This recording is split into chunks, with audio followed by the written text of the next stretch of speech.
On nous demande ici d'étudier l'inversibilité de cette matrice-là en commençant par déterminer un polynôme annulateur de A. On peut écrire A sous cette forme-là, où J est la matrice carrée dont tous les coefficients valent 1. Et on a tout de suite cette relation-là sur J. Donc c'est là sur BJ et donc c'est là sur la matrice A. On en déduit alors que ce polynôme-là est un polynôme annulateur de A.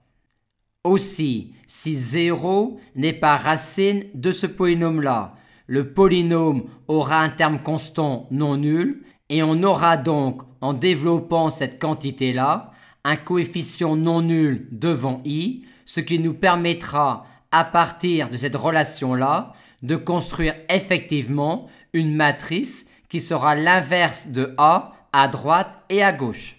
Aussi, dans ce cas, A est inversible. Que se passe-t-il sinon?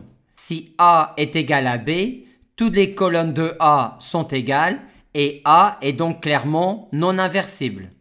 Maintenant, si A égale 1 moins NB, on remarque alors que C1 plus C2 plus Cn est la colonne nulle et on a donc une combinaison linéaire non triviale des colonnes de A qui donne la colonne nulle, ce qui nous permet de dire que la matrice carrée A est clairement non inversible, vu qu'il existe alors une colonne X non nulle, telle que AX soit la colonne nulle.